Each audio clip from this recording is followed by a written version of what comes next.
En sport, ce soir, nous évoquons trois sujets. D'abord, le tournoi de Toulon en France, le Togo qui termine à la 8e place. Nous irons également au Ghana avec cette affaire de corruption au sommet de la Fédération de football.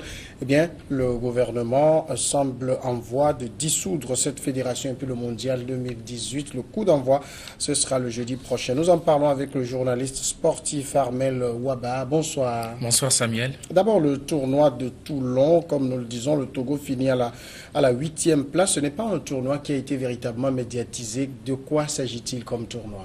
Oui, c'est un tournoi à l'initiation, enfin, je dirais à l'initiative, hein, c'est la Fédération française de football, mais c'est un tournoi à caractère beaucoup plus régional que national. Donc c'est un tournoi qui se déroule déjà pas mal d'années, pas mal d'éditions déjà, mais comme je l'ai dit, c'est beaucoup plus la fierté de la région que pour la cause nationale française. Voilà. Donc véritablement, quand on dit le Togo se classe 8e, ce n'est pas, c'est quoi? C'est pas des jeunes Togolais d'ici, c'est des jeunes Togolais vivant en France. Et qui participe, non. qui forme l'équipe togolaise là-bas? Oui, il peut y avoir des jeunes Togolais qui vivent en France. L'essentiel, c'est qu'ils soient reconnus Togolais. C'est évident, c'est naturel, puisqu'ils prennent, ils empruntent le nom de l'équipe, enfin du pays, voilà, pour se représenter. Donc forcément, mais la règle n'est pas qu'ils vivent exclusivement soit sur le territoire national ou en France.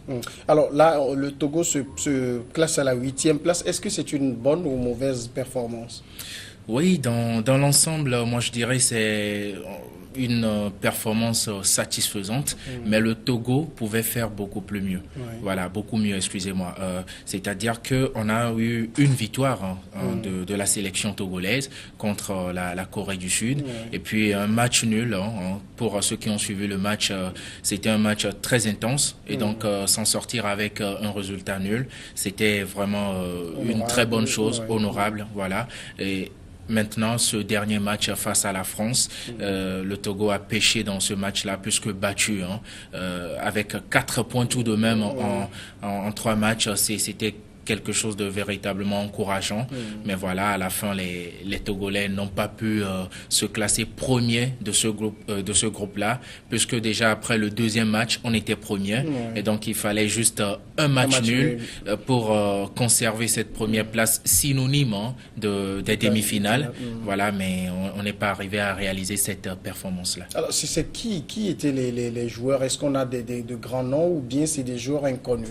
Non, c'est des joueurs pour la plupart espoirs de l'équipe nationale espoir, des jeunes. Ce ne sont pas des joueurs confirmés, mais des joueurs dont on dit le talent est prometteur. Donc voilà, il y a que Abalo Dossé qui est le coach, de cette sélection-là, qui soit un homme véritablement confirmé dans la chose. Quand on dit que c'est une équipe espoir et quand on voit la performance, est-ce qu'il faut espérer vraiment? Oui, il faut beaucoup espérer de cette sélection-là, surtout que la sélection senior, quoi que l'on dise, moi je pense est en fin de cycle, voilà, avec les Adebayor, les Romedové.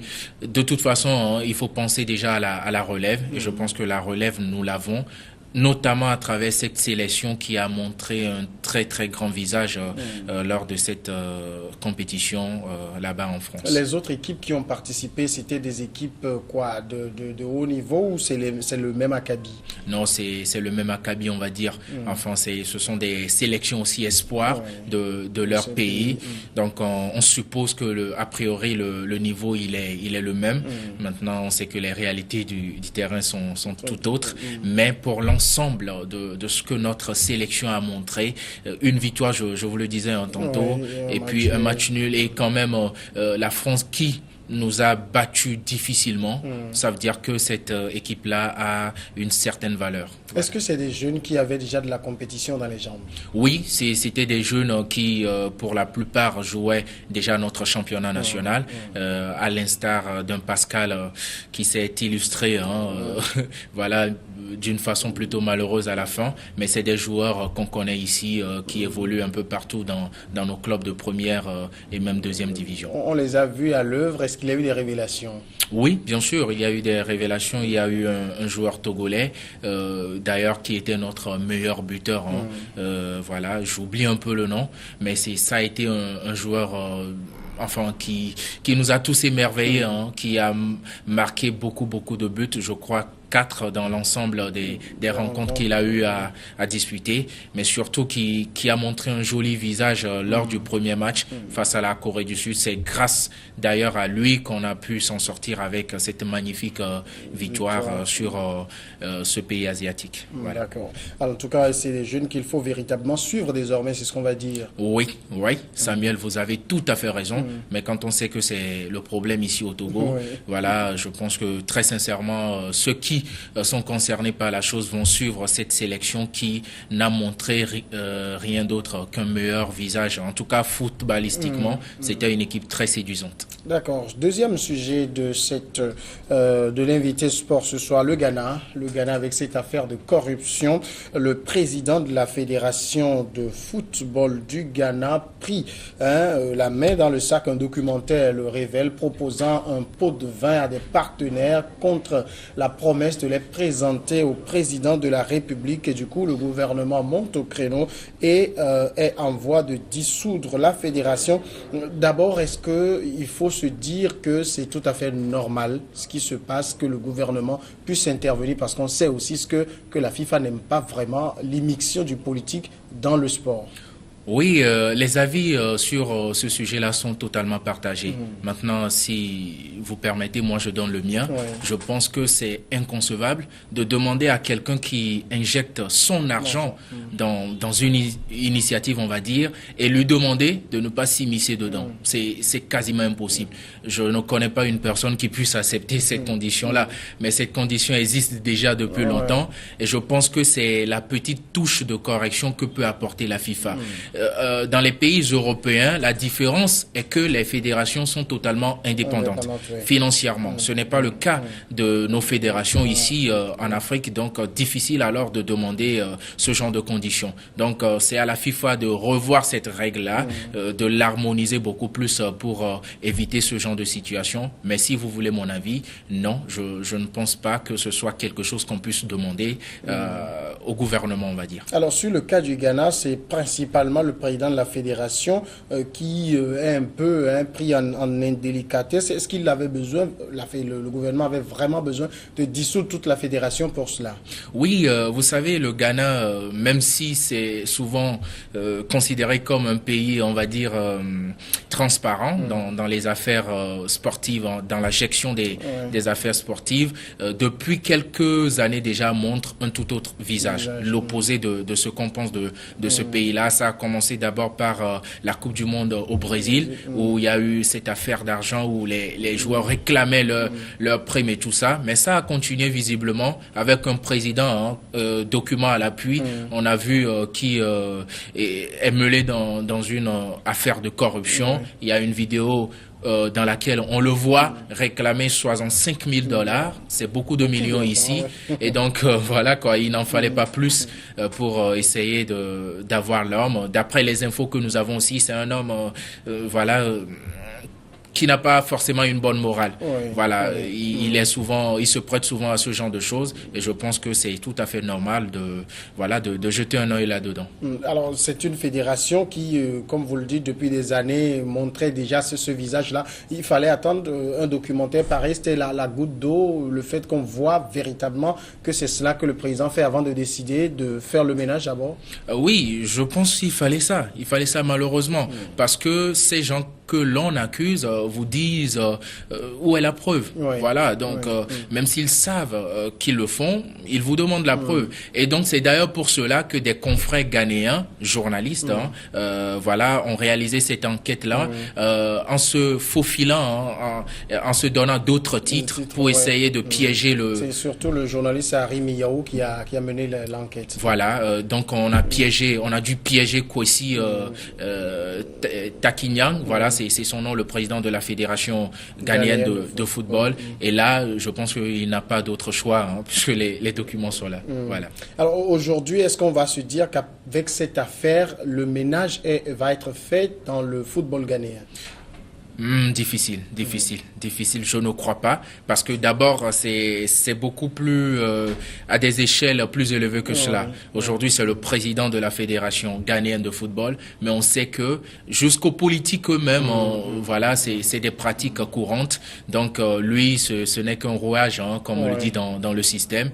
Voilà, il a été pris, mais pour essayer de canaliser, de contrôler tout cela, il va falloir d'autres actions beaucoup plus grandes, de plus grande envergure que celle-ci, pour essayer de faire le mélange complet. Voilà. Au-delà de tout, cette affaire ghanéenne illustre aussi un peu les réalités dans le monde du football en Afrique. Oui, réalité bien triste. On sait que c'est un secteur qui génère beaucoup d'argent.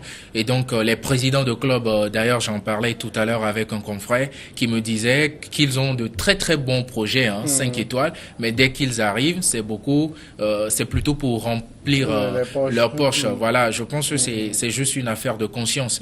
Voilà, on sait que nous sommes tous faillibles, donc voilà, il faut faire une analyse de soi-même, être honnête avec soi-même, sinon cette faute-là commise, je peux la commettre également. On est des hommes, on est faillibles, mais quand on aime l'intérêt général, il va falloir beaucoup plus le privilégier que l'intérêt, personnel. Voilà. On voit le cas du Ghana aujourd'hui. Il faut véritablement s'attendre à des sanctions du gouvernement par la fédération? Oui, bien sûr. D'après les infos que nous avons, il semble que la fédération a été déjà sanctionnée. En tout cas, le monsieur en question, le président de la fédération, lui, il a déjà été suspendu pour 90 jours, le temps de mener une seconde enquête pour soit confirmer ou infirmer ce que révèle l'enquête de notre confrère. Donc, c'est pour cela qu'il a été suspendu pour 90 jours. Et maintenant, c'est suite à cette suspension-là que la FIFA parle d'ingérence politique et donc montre son nez également. Voilà. Le Ghana risque des sanctions. Oui, forcément. Déjà avec le fait que ce soit le président lui-même qui a décidé la suspension du président de la fédération, déjà le pays va écoper sans doute d'une sanction de la FIFA, tout au moins. D'accord. Dernier sujet de ce soir, le mondial 2018, la fête du football. Le coup d'envoi, ce sera le jeudi prochain. Est-ce que, Armel Ouaba, vous sentez déjà l'excitation monter un peu partout?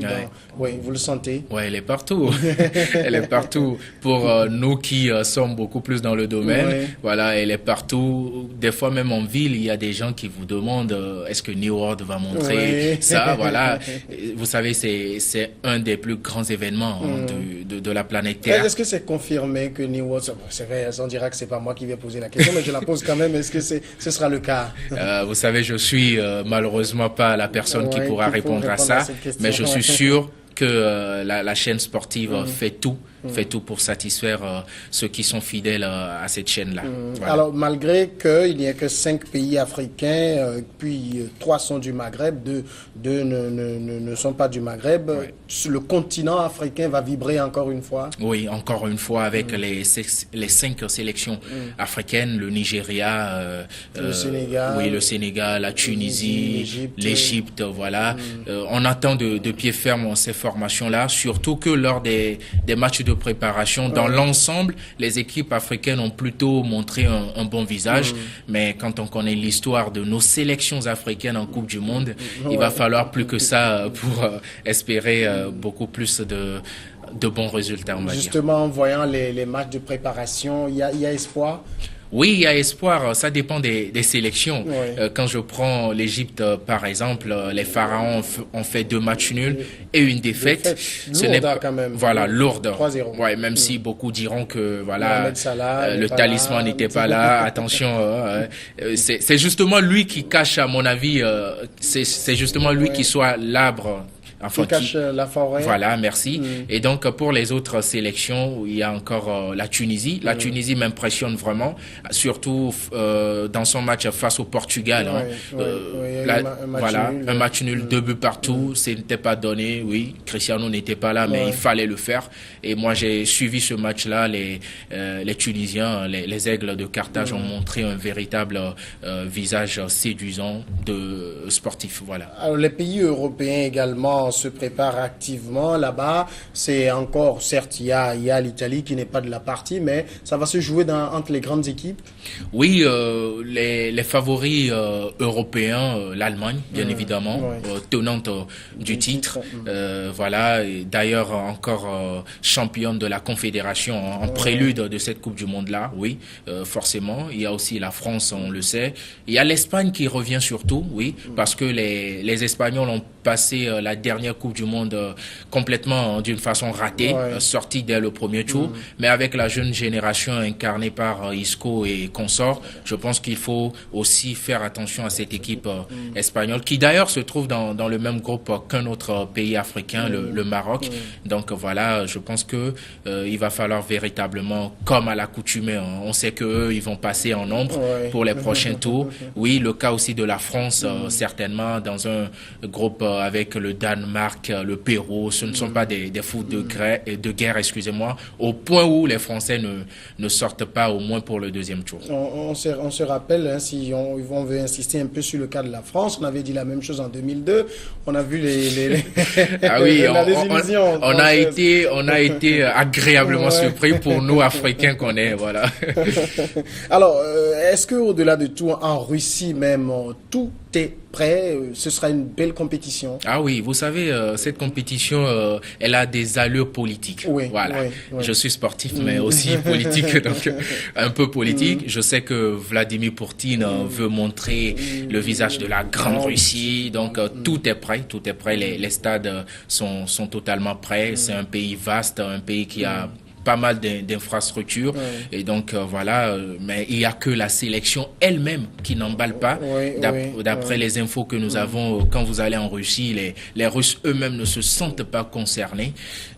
Voilà, mais je pense qu'on aura à vivre une belle Coupe du Monde. Voilà. Une belle Coupe du Monde et surtout le coup d'envoi qui sera donné le jeudi prochain. Le match d'ouverture, c'est Russie, Arabie Saoudite, je crois, oui. Ça va jouer en faveur de la Russie, hein, l'Arabie Saoudite.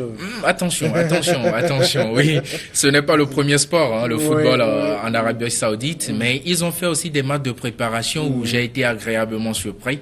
Mais de là quand même à imaginer battre la Russie, j'en doute. Mais attention, la Russie elle-même, comme je l'ai dit, ne rassure pas. Ne rassure pas, elle n'a pas de grand nom, elle n'a pas un collectif.